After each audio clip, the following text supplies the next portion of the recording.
The views and opinions expressed on this program are those of the participants and do not reflect the views of BronxNet or the program underwriters.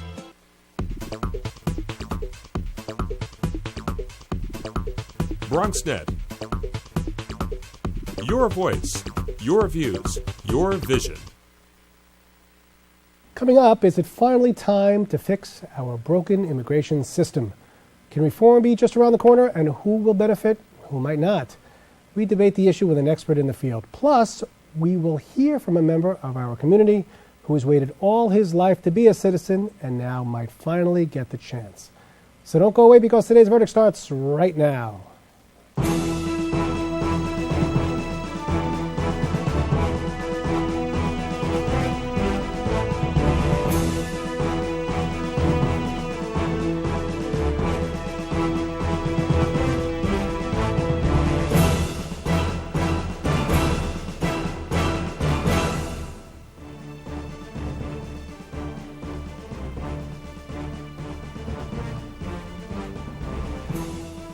Welcome to today's verdict, the show that gives you your legal rights and options. I'm your host and trial attorney for the next 30 minutes, David Lesh. It's all over the evening news. Immigration reform, always a controversial topic on Capitol Hill. The issue of immigration in our country has finally reached a tipping point. In the last few weeks, 8 senators from opposite aisles, collectively known as the Gang of Eight, authored a bill that New York Senator Chuck Schumer says is proof that the art of political compromise is not dead. But of course, nothing can be that easy, especially in Washington. Nevertheless, let's take a look at this new bill and the promise it may provide. The bill before us has some of the same... The front line of the immigration fight is now the Senate Judiciary Committee, where markup began on a bipartisan bill. Illinois Democrat Dick Durbin. And this is our chance in this hearing room to write an immigration bill for the 21st century for America and its future. We've come together, we've reached an agreement, and we've compromised, and I think we've come up with a good work product. Durbin is one of the so-called Gang of Eight senators who wrote the bill. In its current form, it runs 844 pages and would provide a pathway to citizenship for an estimated 11 million undocumented people now in the country.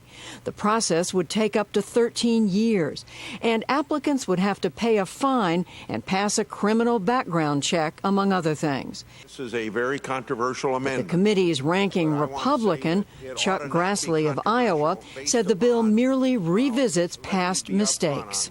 It falls short of what I want to see in a strong immigration reform bill.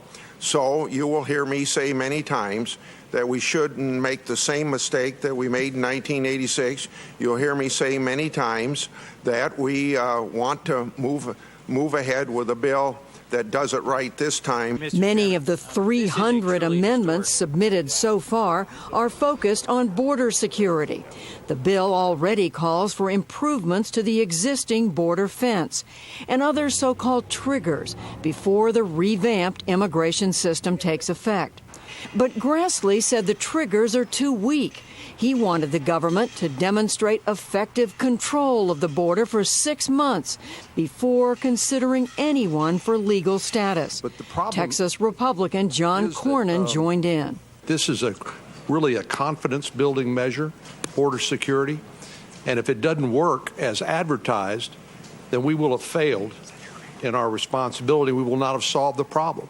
Opponents of that amendment said in reality, such strict additions to the measure would mean denying citizenship indefinitely. In the end, Republicans Lindsey Graham of South Carolina and Jeff Flake of Arizona, both members of the Gang of Eight, voted with majority Democrats to defeat the amendment 12-6. Democrats did accept other changes. One calls for 90% of would-be border jumpers to be stopped along the entire Mexican border, not just in high-risk sectors. But bill supporters said some of the amendments clearly amount to poison pills, including a proposal allowing members of same-sex couples to sponsor foreign spouses, and others increasing visa eligibility for high-skilled workers. There are many who will want to kill this bill. I would ask my colleagues If you don't agree with everything, no one does. Be constructive. We are open to changes. The markup could go on for 2 weeks, shifting the Capitol's focus away from gun control and fiscal battles and putting the fight over immigration reform front and center. Joining us in studio is legal expert Noemi Maslia of Maslia and Soloway. Ms. Maslia has been practicing immigration law since 1980 and has experience in all areas of immigration.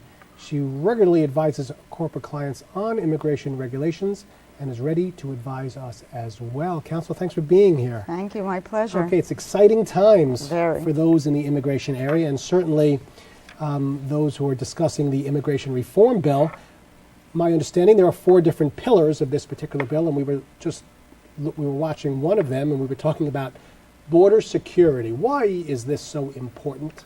Well, we have to be careful about terrorism, and that's one way to do it, and also because we want to impede the continuing flow. I think we can agree that security has not been the greatest when it comes to the border.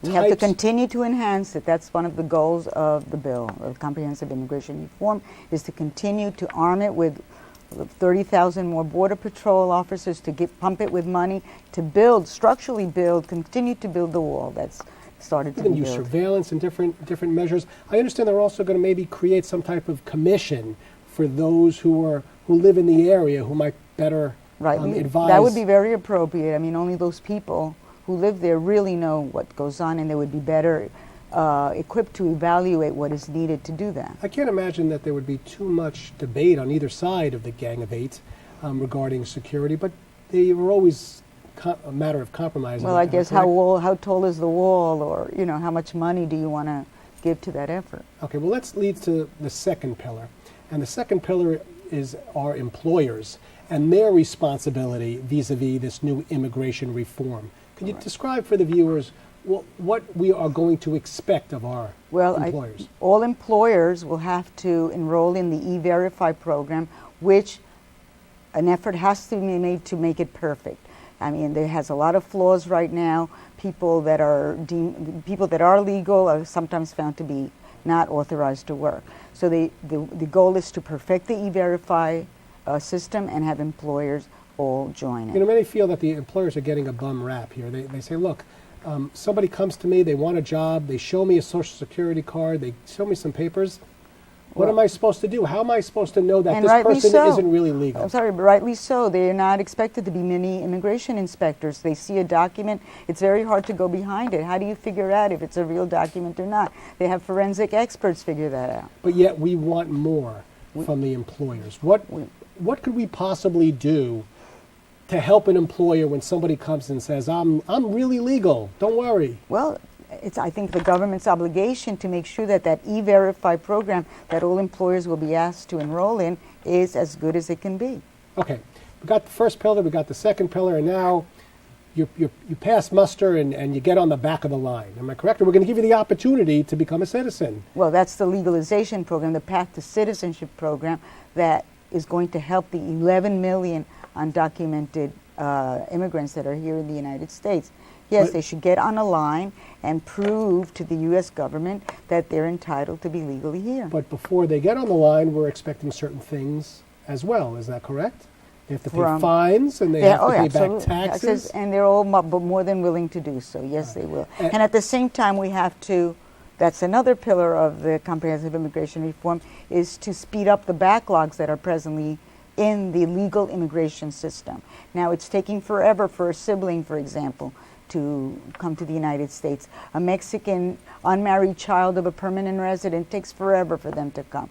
So the point is to make sure that those people get in, and then those that are now undocumented and some of the best and brightest don't want to even bother, because why should they get on the back of this line or in the process? In the technology, an employer that has gone through a process of proving that they haven't been able to find a qualified U.S. worker, that worker, in many instances, if they come from India, for example, if they come from China, they will take forever to get that green card. All right, well, good stuff. We're gonna keep it, but right now we have to take a break. But when we return, we will continue our discussion on our nation's attempt to reform immigration. We'll be right back.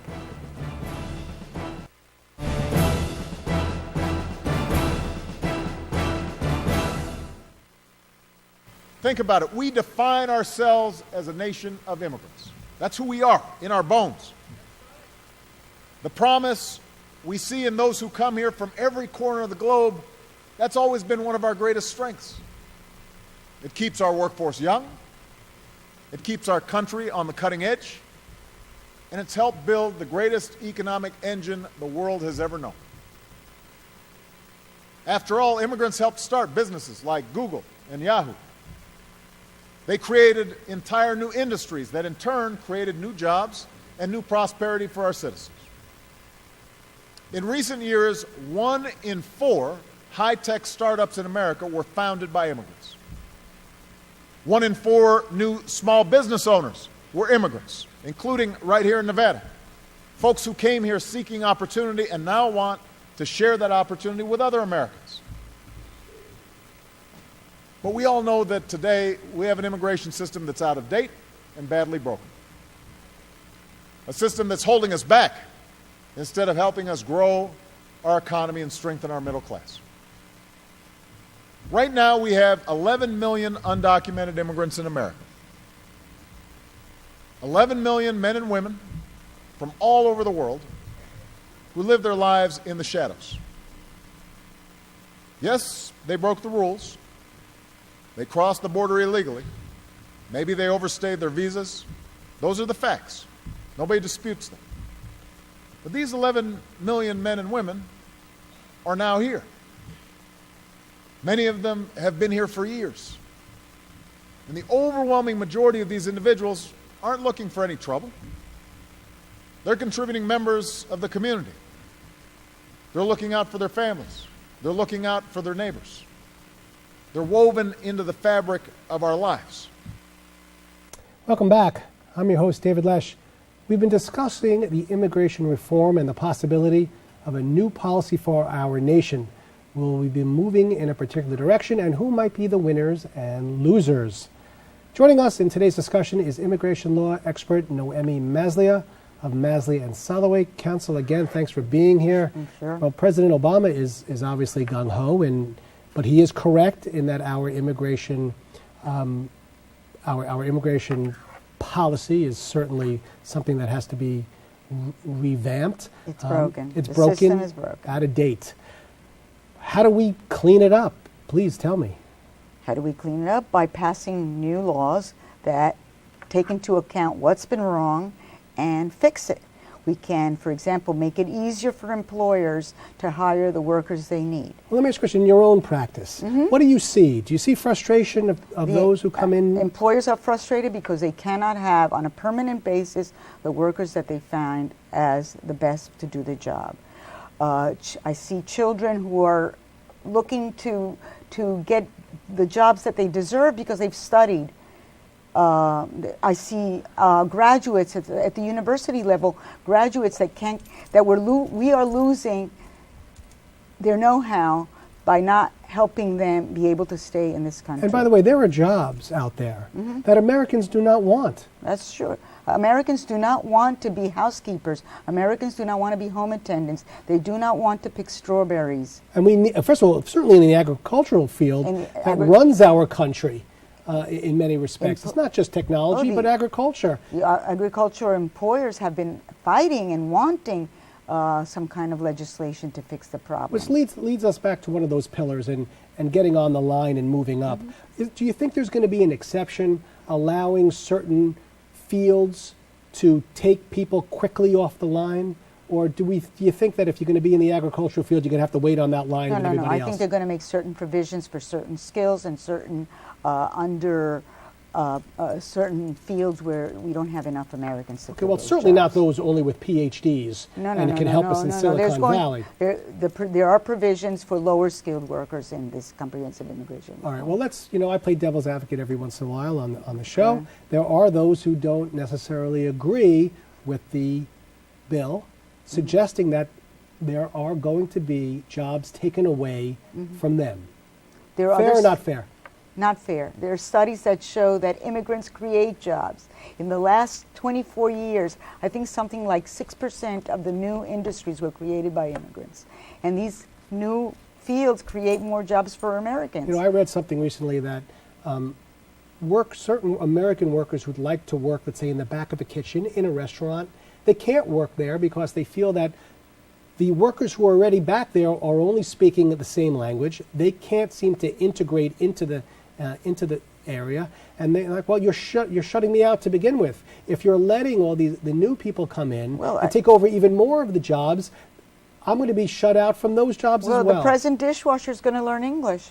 Is he? As he will be obligated, he wants to be legalized under the Comprehensive Immigration Reform. So our speaking English American will be able to speak to that dishwasher. I also read recently Al workforce. Sharpton. There are some of those in the African American community are not particularly thrilled with the bill, suggesting that those who come in, mostly from the Latino area, are going to be taking jobs away from African Americans. I think they expressed that same fear, David, when we had the 86 so-called amnesty provision, and that did not prove to be true. All right, some tips.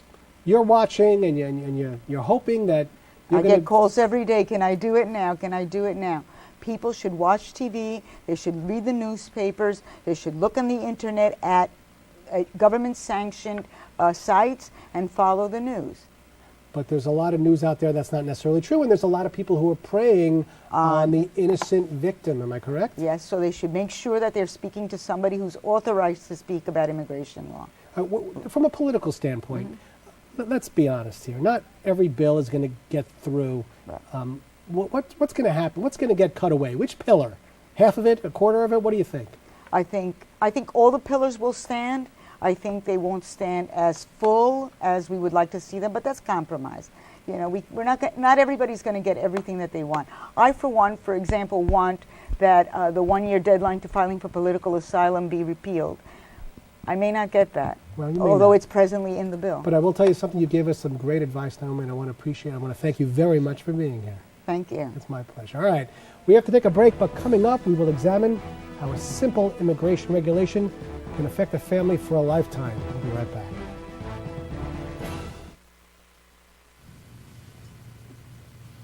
Sir, are you okay? Everything's fine. Thanks. You wouldn't ignore this, so why ignore the signs of a stroke? Call 911 immediately, because time lost is brain lost.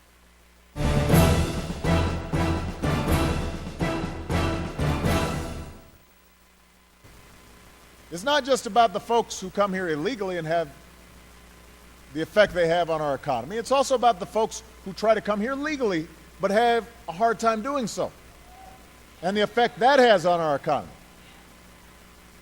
Right now, there are brilliant students from all over the world sitting in classrooms at our top universities.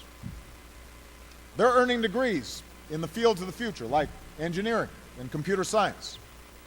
But once they finish school, once they earn that diploma, there's a good chance they'll have to leave our country. Now think about that. Intel was started with the help of an immigrant who studied here and then stayed here. Instagram was started with the help of an immigrant who studied here and then stayed here. Right now in one of those classrooms, there's a student wrestling with how to turn their big idea, their Intel or Instagram, into a big business. We're giving them all the skills they need to figure that out. But then we're going to turn around and tell them to start that business and create those jobs in China or India or Mexico or someplace else. That's not how you grow new industries in America. That's how you give new industries to our competitors. That's why we need comprehensive immigration reform. Welcome back. I'm your host, David Lesh. Remember that our show is here to serve you, our viewers. So don't forget to connect with us on Facebook at www.facebook.com/today'sverdict and on Twitter at Today's Verdict, and tell us what topics or questions you'd like us to cover on the show. The battle for immigration reform has reached a feverish pitch. Politicians are battling it out to come to some sort of compromise that will appease both parties and prominent organizations around the country. This is all well and good, but how are lives of our fellow men, women, and children affected by this constant back and forth in Washington? Francisco Suarez has been living in the United States for over 10 years. He's a productive member of society. He attended school here, is working here, and is raising a family here, but the unsteadiness of immigration reform threatens his family and his future. Here to tell us more about his personal experience in dealing with our country's immigration policy is Francisco Suarez. Francisco, thanks for being here. It's my pleasure. I want to hear a little bit about your story. Tell us, where are you from initially? I'm originally from Venezuela, and I moved to the U.S. in January 2001, which is a long time ago. I moved directly from Caracas to Syracuse in the middle of the winter, so it was quite a change. Okay, what made you decide to leave Venezuela and come to the United States? I think, for people who emigrate, and in my case, I believe in the idea of, hard work and have what you get for your hard work. So unfortunately in Venezuela, which I love my country, but not necessarily is the case. I came here basically, and it sounds a little because the American dream. So I say I want to put myself there, and I want to learn the language, and I want to improve my academic resume, and I want to be able to work, and I have been doing it. And I think a lot of people feel in their own countries that outside the United States that they do reach a ceiling, that they can't get any higher, no matter how hard they work. We do, and when you have, for example, interest in Venezuela, to buy a car, basically the 35% interest, how you buy a car. When you hear, again, it's all about the idea of I make an effort, I work hard, and I will get for what I work. American dream. It is. All right, so did you come here by yourself? Did you come here with anybody else? I came here actually as a student by myself, and then I met my husband. But you initially came here by yourself. Did you come here through a student visa, through an H-1 visa? Well, I came here with a student visa. So I finished undergraduate, and then after I finished my undergraduate, I was able to stay one more year to do a master's degree because they offered me a TA position in the university. Okay, so you're here initially on a student visa, and you're in Syracuse University. Correct. What are you studying? What are you doing? What do you want to be? I did media communication, and that's what I have been doing, and that's the thing. That's the dream. I grew up always with the dream to work in media, and I'm doing it. Okay, so at this point, had you met your husband yet? Had you had? No, I met my husband a long time. I came here, actually, it's a long story, but it's a very personal story. I came here actually married, and I divorced of my ex-wife, and to make the story short, what they say in America, I came out of the closet here in the U.S. All right. Now, when did you meet your husband here? I met my husband 5 years ago, 5 years ago. All right. So we know you're in Syracuse at this point, and you get your degree. You want to stay in school, don't you? Well, get your master's or no? I finished I did my undergraduate, then I did my master because the opportunity opened because the school say, we want you here for do a TA. We will pay for the tuition. I said, of course, let's do this. And I finished a master. And then I stay on the OPT, which is a 1 year they give you for practical training. So I did my OPT, and I was lucky enough that the company that I work now liked me, and they say, I think we want to offer you a working visa. But you're very lucky because they're offering you what's called an H-1 visa. Correct. But a lot of people can't get that H-1 visa, and what happens when they can't get an H-1 visa? Well, they need to look for other solutions, I have been in this country almost for 13 years legally, and believe me, it's no easy work. It's a lot of money involved, and it's always a very emotional process because this is my house, this is my home, this is where I live, my family is here, my daughter lives here.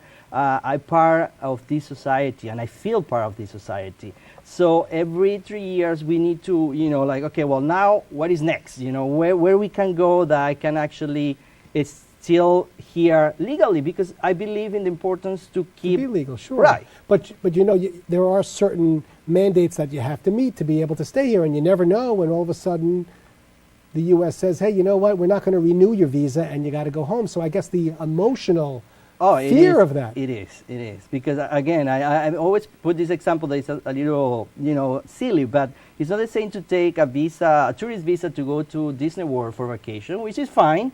But in my case, again, this is where I live. This is where my roots are. I did all the effort. And I was listening President Obama saying how these laws that we have today are holding us back. And it's true. I'm more than ready to fly. I'm more than ready to be more than what I have accomplished. But the whole immigration system is so obsolete and so old and so complicated that in some point is frustrated. Okay, it really let's talk a little about the DOMA, the Defense of Marriage Act. Sure. Where do you stand on that?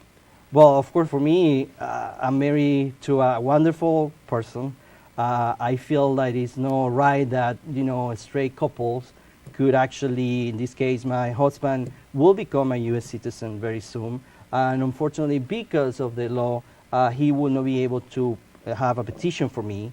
Hopefully, if DOMA is passed, which is what we really are trying and praying for it, that could help. Do you have any discussions about DOMA with friends who express the other point of view on it, or does everybody seem to be on board in terms of... You know what? I think at this point, to be quite honest, if you ask the generation, I would say 35, 45 down, people really don't care. People, that's your life. I see you. I see how happy you are. I see how... I always say this, if the politicians in Washington, I don't know how much they love their family and what are the values they have for their family, but if they only love their family closest to how much I love mine, I don't understand why it should be so difficult to pass an immigration reform or to pass a law for same-sex marriage who allow us to be together. Well, where do you think we're heading? Well, what direction? Well, I hope, and we saw in the past 3 weeks how other states start to actually, be part of the whole gay marriage acceptance. So I think, in politicians you never know. I will never bet my arm that it's going to pass, but it's my personality to be optimistic. We need to be optimistic. I think the U.S. is ready for this. We have to do it. And by the way, and since you're highly educated, do you feel there should be an exception for those who have advanced degrees from other countries to be able to move a little bit quicker in the line to get citizenship? Well, or no? Here's my point. I respect any immigrant. I work, because of my job, I interview a lot of undocumented immigrants, and their story is not that much different of my story. They're here because they want to work hard. They're here because they love their family. So in that sense, I respect everybody. But so you wouldn't give if you ask me, of course, I also say, well, yeah, but I have been trying to play by the rules. Right, but here's the thing, because people in this country feel, what makes our country even better is the skill that we need to create new companies. You heard what President Obama was saying a few minutes ago when we were watching the clip. So many immigrants have created these companies that are helping our country. Should we or should we not be giving those people with advanced degrees a quicker ride here to get us to a better place? Well, if you ask me, of course. And I will be the first one in line. Because, we make the effort. It's a lot of money involved. We pay full tuition because when you come here as an international student, believe me, you pay the whole price. Sure. But we pay it with the idea that, again, I'm in a country where I believe that if you work hard and you play by the rules, you should have your goal. Well, Francesco, I want to thank you very much for sharing your story with us, and we wish you the best here with today's verdict. But unfortunately, that's all for tonight. It's time to deliberate. I'd like to thank both of our guests for joining us, and of course, you for watching. Remember, if there's a legal issue or topic you would like to see on the show, email me at davidlesh@bronxnet.org. And until we see you again, always remember, know your rights, know your issues, reach a verdict. We'll see you next time.